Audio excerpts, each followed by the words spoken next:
എനിക്ക് തോന്നുന്നു ഞങ്ങൾക്ക് രണ്ടൊക്കെ ചിലപ്പോൾ സെയിം ആൻസർ ഒക്കെ തന്നെ പറയാനുണ്ടാവുള്ളത്. His very supporting.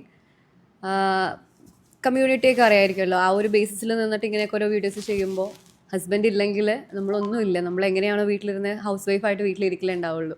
ഇന്ന് ഞാൻ എന്തായിട്ട് ഇങ്ങനെ നിൽക്കുന്നുണ്ടോ, അല്ലെങ്കിൽ ഞാൻ ഇത്രയും വർക്ക്സ് ചെയ്യുന്നുണ്ടോ, എവറിത്തിങ് ദാ കോൾ വന്നുകൊണ്ടിരിക്കുകയാണ്. Husband is behind it. I am so much grateful to him. Same തന്നെ, ഭയങ്കര സപ്പോർട്ട്. ഇവരുടെ ഈ സപ്പോർട്ട് ഇല്ലെങ്കിൽ സത്യം പറഞ്ഞാൽ ഞാൻ ഒരു സ്ഥലത്തെത്തൂല. ഇപ്പം അവരുടെ ഐഡിയ അല്ലായിരിക്കും, ഐഡിയ നമ്മുടെ ആണെങ്കിലും നമുക്ക് ആ ഐഡിയ ചെയ്യാനുള്ളൊരു സപ്പോർട്ട് വേണം. ഇപ്പോൾ കല്യാണം കഴിഞ്ഞ് ഏറ്റവും പ്രത്യേകിച്ച് പെണ്ണുങ്ങൾക്ക് ഭർത്താക്കന്മാരേ ഉള്ളൂ. ഇപ്പോൾ ഫാമിലിയിൽ നിന്നും നമുക്ക് ആ ഒരു സപ്പോർട്ട് കിട്ടും. പക്ഷേ ഭർത്താക്കന്മാരുടെ സപ്പോർട്ട് അങ്ങേറ്റുണ്ടെങ്കിൽ ആ പെണ്ണുങ്ങളൊക്കെ ലൈഫിൽ സക്സസ്ഫുൾ ആയിട്ടുണ്ടാവും.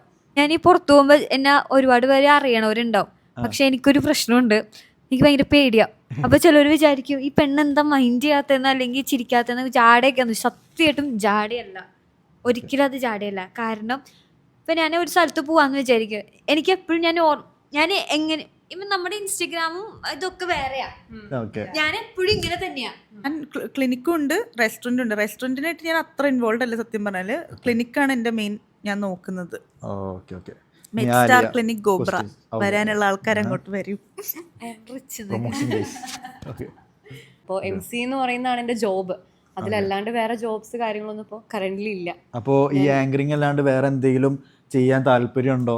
ഞാൻ വർക്ക് ചെയ്യുന്നുണ്ടായിരുന്നു ഡെലിവറിക്ക് മുന്നേ, അത് കഴിഞ്ഞിട്ട് പിന്നെ ചെയ്യുന്നില്ല എന്നാ പറഞ്ഞു. ഇപ്പോൾ